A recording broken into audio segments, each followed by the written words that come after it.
Welcome to The Advocate, a program that thrashes out all the topical issues of the day. When you are in government, you don't see nothing wrong with whatever is happening. The moment you are out there, everything is wrong. You can't even see many women now, and when they're there, they're not even really making a mark, and then they have an NYSC problem and this and that. One of the reasons why we don't have more women in politics in Nigeria is for as long as political meetings continue to take place in the middle of the night. Exactly. Really? Disastrous for a president To even say be he's unaware. unaware of the chief It's justice. a ploy. It could be a strategy. That strategy was very backfired. terrible strategy. Because the buck stops at your table. Whether it's that we don't look after our cities, and quite frankly, Nigeria is becoming a very ugly place.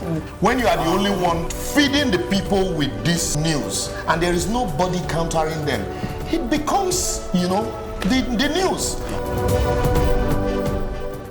Welcome to The Advocate. I hope I'm not betraying my excitement when I say we're going to be executing today's program with mathematical precision. I'll be kicking things off by asking a direct question. Are Nigerians afraid of a revolution? Then I'll be passing the ball to Segun. Oh yeah, the very one you may have guessed. Today he'll be turning the spotlight on our future generations by challenging, are we playing football with our future? Chuka turns our attention to a dying institution, the monarchy. Is it one we care enough about to preserve or even resuscitate? Ireti pulls one out of her life's journal. She shares a common danger from a personal experience. Uche closes things out by serving us the bill, and it reads, the cost of westernization. Well, the whistle has been blown. Let the conversations begin.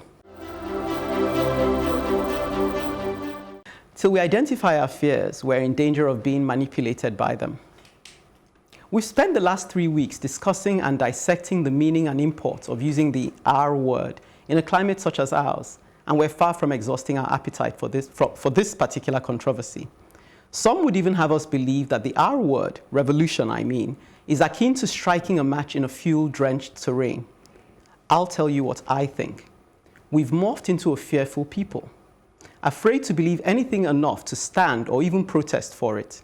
We make excuses for why we should be careful of this or that, and yet we complain bitterly at the least opportunity. Revolution simply means doing a 360, a turnaround on ourselves, because we finally come to our senses to recognize that we're getting it devastatingly wrong. Many would readily agree to that we're getting it devastatingly wrong, and have been for a while now. Yet we become philosophical when it comes to demanding that we deserve better. We're like an emotionally traumatized person who vacillates between one moment feeling enough is enough, and the next is weighed down by a jitteriness that says, preserving the status quo is better than rocking the boat. As a people, we're torn between severing the umbilical cord from a generation that has passed its sell-by date and going full throttle into a millennial unknown future. Yet, we must break free. A child that remains in the womb beyond its delivery date is not only overdue, but becomes an endangered species, putting both the life of the child and the mother at risk. It doesn't have a happy ending. Whether we start a protest or not, we must become people of conviction. We attend so many seminars, and yet it feels as though knowledge is being poured into a porous container. Where is the effect of this disseminated knowledge, I ask? Everyone is an expert, clutching a microphone on television or social media platforms as a status symbol that says, I've arrived. And yet we're all on a vessel labeled destination nowhere. It's time to do a personal, sober stocktake of our lives. Except we individually become a people of conviction, by that I mean living and dying by our beliefs, there's no point speaking or even whispering the word revolution, as we're incapable of doing a 90 degrees turn, let alone a 360. That's my position. You must remember that you can only be as free as society allows you. Isn't that another excuse? It's not. It's the truth. I know some things that if I do, I won't be here tomorrow. So what I say, living and dying by. I'm not so sure that I don't want to be here tomorrow. Maybe for my children, maybe for other reasons. You know what I mean? I don't know. So I'm not saying that I don't love Nigeria, but really, Nigeria is not safe. But maybe you don't love Nigeria enough. No, Nigeria is not to put safe. yourself or your life on the line in order to rescue it. I can put my life on the line, but not with not in the situation we have where it's almost like it's like murder. People who yes, I'm not. Suicide. I don't want to kill myself. But let me give you an illustration. But I will die. I want to hear what you all have that, please. No, but an illustration very quickly. I say, for example, they say the situation you set yourself up. Maybe you park somewhere and they tell you you've parked in the wrong place. And the next thing you know, they're looking for bribe from you, whether you're right or wrong. Most times they're just making it up. But you don't want to stress yourself, and I've been in that situation. So you opt for the bribe. What if you opted not to bribe? I haven't bribed, and it puts me through a lot of stress. But that for me is, I don't believe in bribing, so I'm ready to go through the stress of not bribing. But other people say, and that's not even coming close to killing yourself. It's just an inconvenience. But I different think, skills. Yeah, so I need to understand what you're saying in your script is that we need to. That in order for change to happen, you need to live and die by your convictions. Correct. Well, okay, we had this discussion here before, remember? We had the discussion about whether some of our heroes, when I did that one on our heroes, whether they died for their conviction, and if you remember what the question was it is it that you go out to die, knowing that you're going to die, or you go out to just revolt, and if death comes along, so be it. Yeah. And I think that's the way you've got to take. Because first, I do agree with Papian. Look, there's a sense of responsibility to everything. And with liberty comes responsibility. That must be the defining, the background by which all of what we want to do is done. So if you think about it, I have a responsibility. However, I do have a conviction. My responsibility doesn't handicap me from doing my conviction. However, I will revolt in the most responsible way possible. Now, that doesn't mean I'm not going to break rules. But what it does mean is, if death comes along, so it is like, it was Abiola we're talking about, that's right. And we said, I don't think Abiola set out to die, but he wasn't afraid of death when he got to it. And that's about conviction. That's about that self-conviction. I'm kind of bored with this word revolution because I think they've overused it in Nigeria in the last 3 weeks and nobody's really actually revolting, as they never do. The only revolution we're having is Amala. But you get me. Yeah, I get you. But you get what I'm saying. No, I get what you're saying. But I think so she's actually agreeing that we're not ready. Yeah, Ekene is absolutely right. No, isn't that we're not ready though? No. We're not revolting. You see, the difference with what you're saying and what Chuka was saying was that I think in your case, it's not like they're going out to die. No. But they have accepted that that's one of the consequences of, But Chuka is saying that he doesn't even... Yeah, that's the way I've read what you're saying. And I feel that if... No, well, not totally. I'm not saying that I will not die for Nigeria, even in the circumstances that I see that it's not an easy country to deal with right now.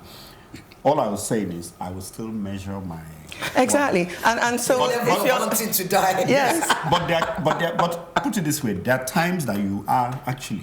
You just disregard everything and you just go out. So what is it that's going to make me... It's conviction. It's that conviction. So it means that something has to happen to trigger to push you to that place. But right now, nothing is happening to trigger it. Why? No, because serious? No, the reason triggered. The reason Chuka isn't triggered is triggering this. Chuka has kind of given up, as far as my impression. Correct me if I'm wrong. I think you've kind of given up in a sense, and that's the reason why you are not even triggered to do anything. Many of us are in that state where we're just not moved to do anything anymore because we just kind of feel like it's futile. But I agree, you got to look at the case of South Africa, for instance, when things were really, really bad. It took a man who was prepared. He had family just like you, wife, everything, sure, children, grandchildren, but he decided that he was going to go the whole hog. And it was big. And how many years did it take? But we mustn't compare Nigeria to South Africa. It's a different thing. But do you not feel that? No. You don't feel... I want to ask the only man who has dedicated a lot of his life to Nigeria, service to Nigeria. How would you feel? How I think now is, if you're going to have a revolution, there has to be an agenda. There has to be a motive. You want a change. Yes. Everybody must understand what that change is and line up behind you. Yes. In this case, there is no definite agenda. May I just... It is just the hopelessness of the frustration, or the frustration of the hopelessness that is making people to just get up and say, we want to revolt. I'm sorry, but I have to say that doesn't stand with me, simply because you take the example of the 70-year-old woman that was beaten up.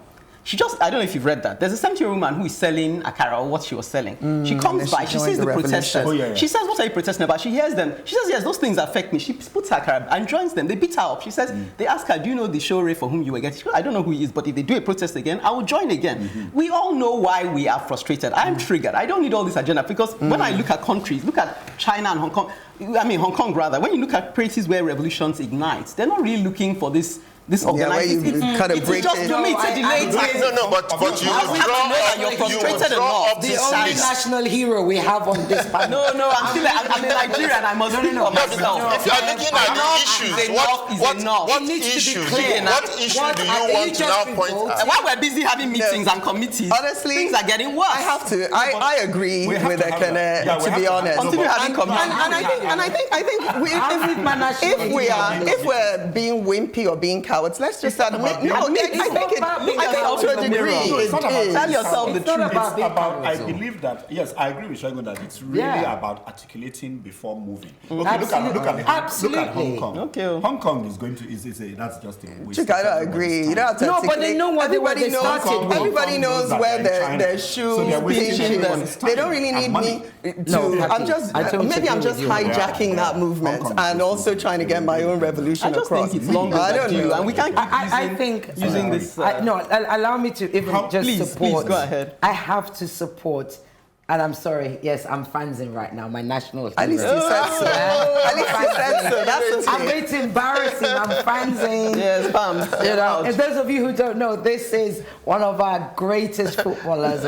It's such proud. But honestly, let me agree with you. And I agree with you in the sense that when you set out for a revolution, I'm so bored with that word. Can we find something else? Honestly, that's when you set out for a revolution, and you're taking because the idea is to galvanize people to stand up and get up and follow you. You have a sense of responsibility to be clear on what we want, the best to have, the nice to have, and the least we will get. Yeah. Unless that is clear, you are being irresponsible. Okay, each to their own, but as far as I'm concerned, we've all had enough. I wasn't disappointed.